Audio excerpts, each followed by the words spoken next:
Hello, I'm the Angry Spork. Last week, we saw Cassandra Cain's first encounter with one of the world's deadliest fighters, Lady Shiva. Though grabbing victory from the maw of defeat, Cass would later seek her opponent's help in regaining her ability to anticipate other people's movements. It's a quick and effective lesson that we don't get to see, but the price was an eventual battle to the death. And so we continue our look at the Batgirl title.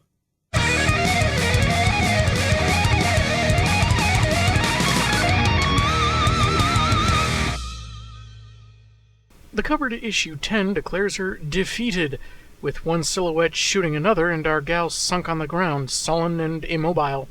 The most logical explanation is that she saw a glimpse of how she got reinvented in 2015. That'd break anyone's spirit. We begin with the POV of a man named Kenny, rationalizing his actions as he makes his way through his former job, past the secretary, into his old boss lady's office.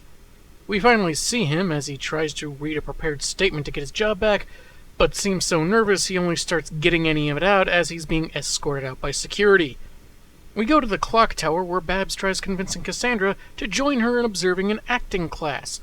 With her body-reading skills, she may well be a natural, but she'd rather train.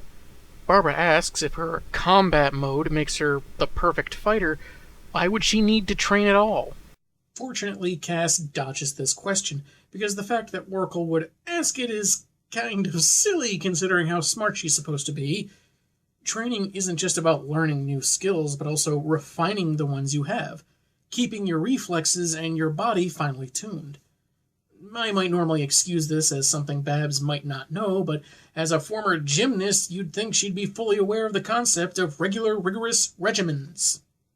Kenny, who apparently can't feel anything as he tries cutting up his palm, follows Karen, his old boss, telling himself she's a good person and it's not her fault what happened. Things just happen. On a nearby rooftop, Batgirl is laying waste to some nameless goons.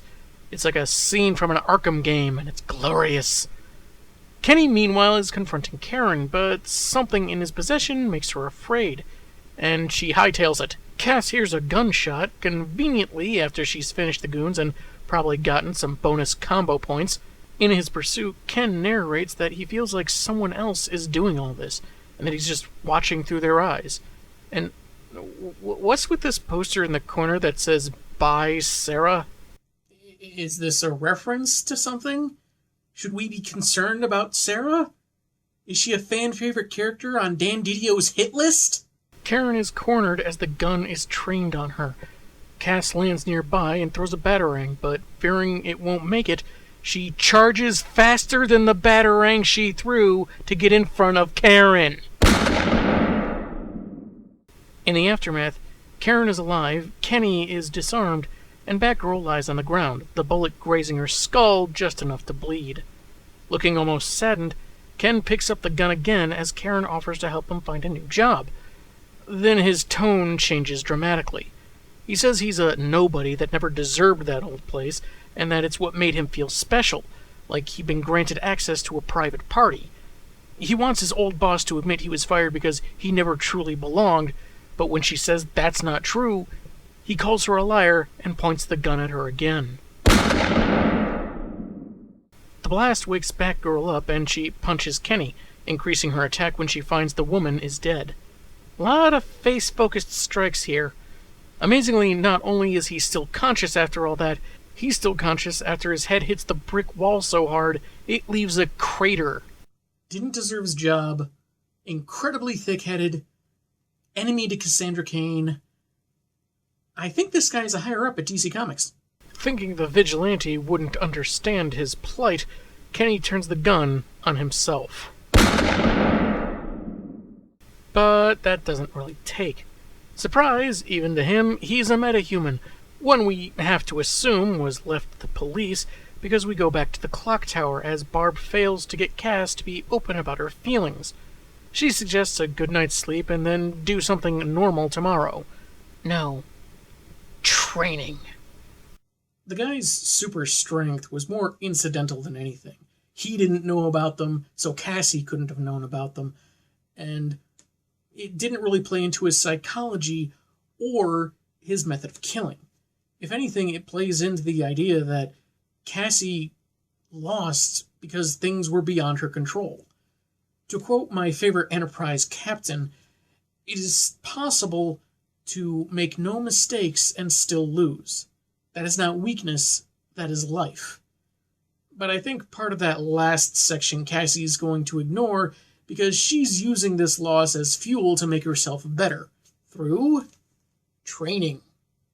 And I didn't notice this until after I was putting the episode together, but his pants are unbuttoned and his belt is undone. This is open to some pretty unsettling interpretation, but it's entirely possible he undid his pants just a little so the gun would fit better. There isn't really any other indication throughout the story that he was trying to do anything other than just shoot her with a gun. Issue 11's cover displays a theme that was going on with several titles at the time. This issue, Batman Dies. And we see an enraged B-girl staring daggers, heck, more like full-blown swords, at her dad while cradling Bats, who's bleeding in quite a few places.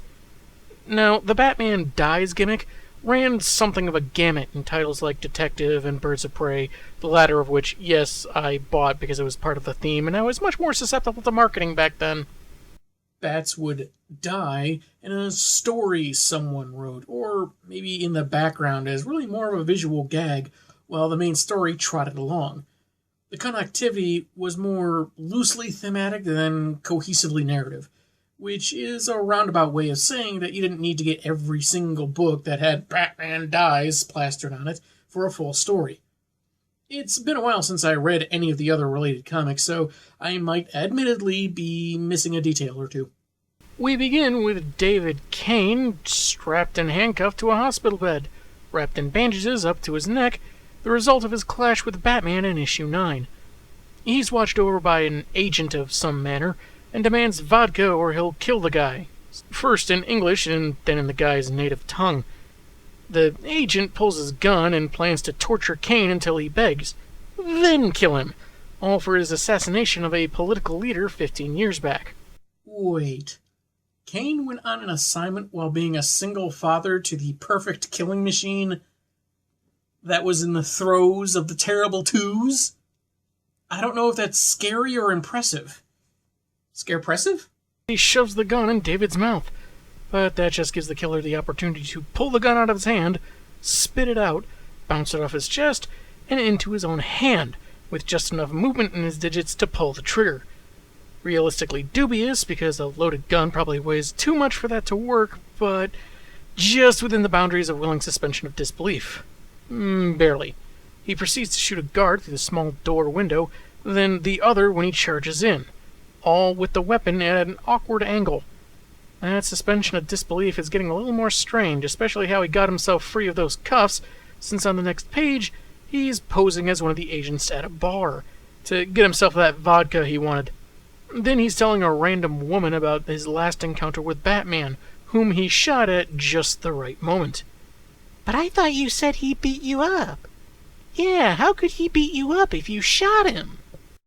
Random woman would be excellent at egocentric bar story sins. After we see Batman beat him down real good, Kane says that they were fighting over a girl, and the woman promises she can make Kane forget about her, obviously not knowing he's talking about his daughter. Can you kill 20 men with your bare hands? Not kill. Then beat it, baby. All you're making me forget is why I came in here. That's also how Kane got his accounts banned on OkCupid. And eHarmony. And Farmers Only, but that was mostly because they don't count training child assassins to be farming in the traditional sense.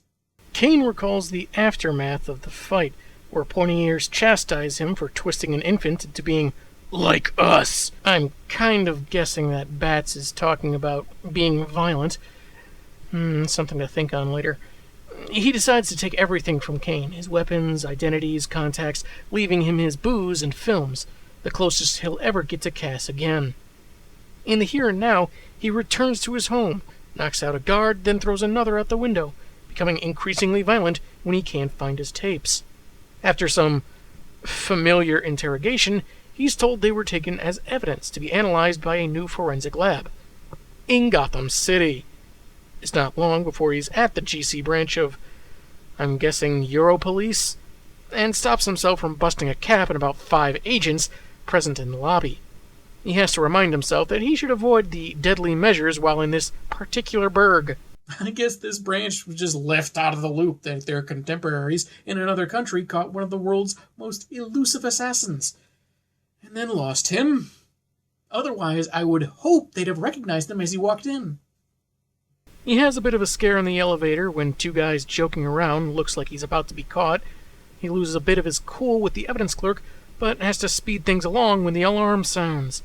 He grabs his films and jumps out the window, at least a story onto a lower roof, just as his meds have worn off.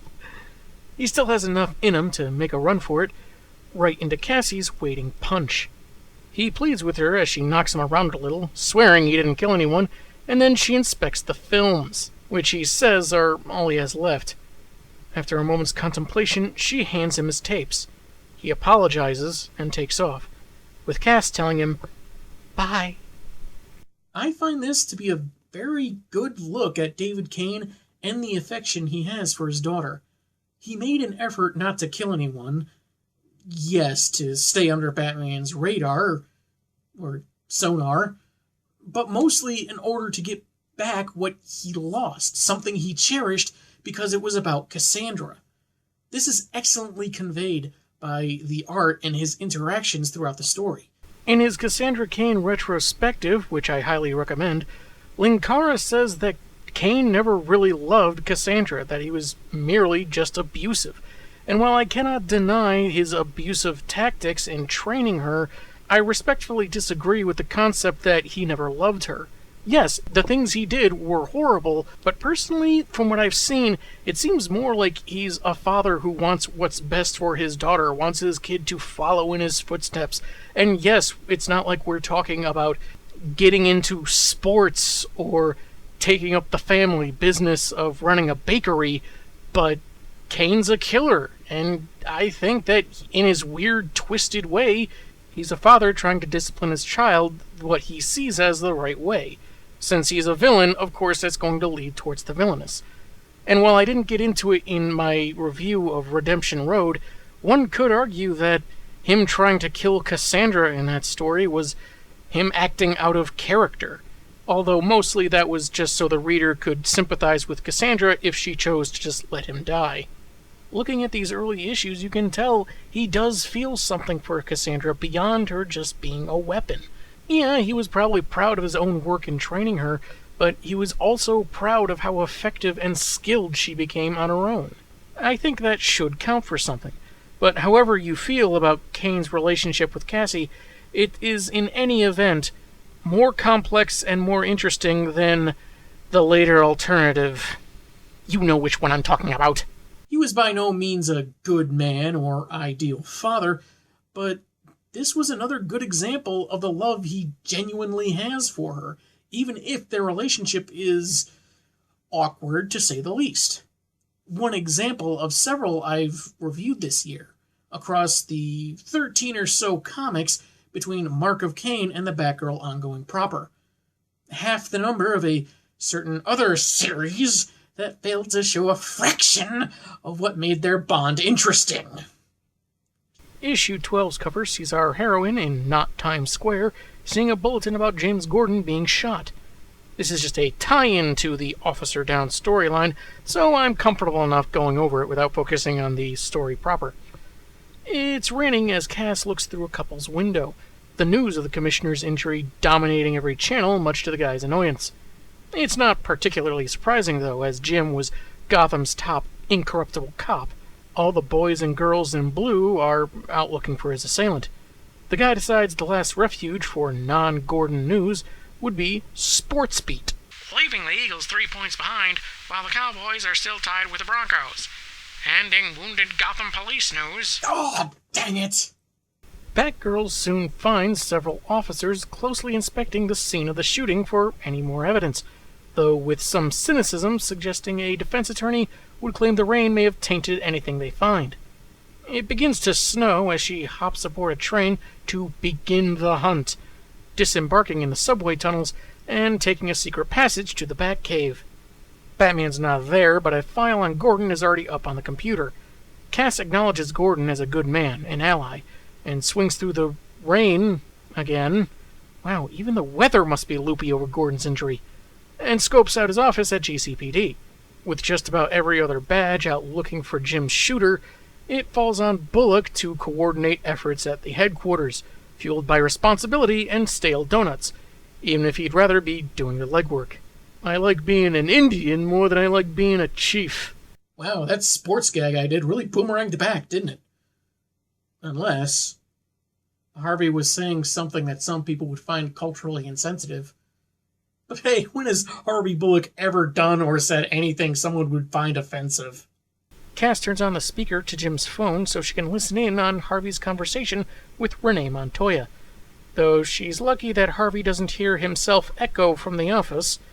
Some eyewitnesses claim they saw someone fitting Catwoman's description in relation to the shooting, and since she's recently displayed some animosity towards him recently, the comic doesn't elaborate, it seems to make sense, but no one's pinned her in a while. Harvey goes to check her file in Jim's office, but can't seem to find it. There's water on the desk. This new building's leaking already. I have to wonder if that's a clue he figured a cape took it. Well, Cassandra is looking over the file, in the rain, but can't make heads or tails of it, so swings off into the night, letting the papers get carried away by the weather.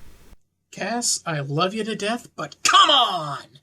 You have an idea of how important reading is at this point, at least to other people, so maybe don't leave official police records to be littered for anyone to find. Though it begs the question why she took those files in the first place if she can't read them. She then tries Barbara's place, finding a warm plate of food in an empty kitchen, meaning someone was there recently. She enters the hollow room, encountering a security hologram that gives her access when she says her name. Barb is also gone, so she asks the computer for a possible location for Catwoman. In audio, because obviously. The list takes her to locations either abandoned or demolished, with the final address leading to an apartment in Midtown Gotham.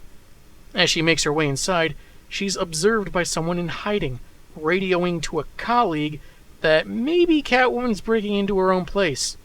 Mask, ears, but she's got a cape. I heard she changed her look. You know, I'd make fun of this doofus for making this kind of mistake, but a cape has been part of Selina's ensemble in the past. Precedence saves you this time, random goon. It doesn't look like anyone's home as Cass activates a pre-recorded message from the cat, warning that someone broke into the wrong place. Batgirl avoids a net, a trapdoor, darts, standard accommodations in the Gotham View Tower, I'm sure. And I'm guessing those darts hitting the couch were treated with some kind of powerful sedative because Selina's message promises a 6-hour Scooby-Doo marathon before it's shot up. Personally, I don't consider this much of a loss, since this comic was printed before Mystery Incorporated premiered. Those shots came from the criminal Sly Fox, who looks like he's trying to rip off Deadpool, Grifter, and Swiper the Fox all at the same time. That last one because he's got a fox tail on the back of his mask. For some reason, he thinks he deserves a cut of $1 million score Catwoman pulled off, but Cass doesn't care. She recognizes this guy and his two goons as crooks and proceeds to take them out. It takes some doing, utilizing Miss Kyle's bookcase and feline decor in the process, and it seems this guy has some skill, but not something that'd be a problem for Bats or Robin, let alone B-Girl. Just as he's dispensing a threat he can't hope to fulfill, she knocks him down rather decisively into the convenient pit in the floor.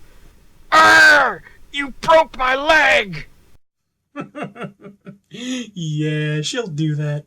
And we just love her for it. On the final page, as Sly Fox begs for help, Batgirl surmises that Catwoman isn't in Gotham, so she decides to return to the night and help her friends find justice for Jim Gordon. While this did feel kind of like filler, and what else can we expect from a tie-in, it wasn't all bad. This issue, written by Chuck Dixon instead of Kelly Puckett, saw Cassandra flex some deductive thinking muscles on her own, even if some of her decisions didn't quite make much sense. Much like scrawling the letter A over and over again in issue 2, it's a seed that could grow into something later on. While she hasn't had much interaction with Jim Gordon in this title, not nearly as much as with the other bad allies, his connection to Barbara alone would be enough of a motivator.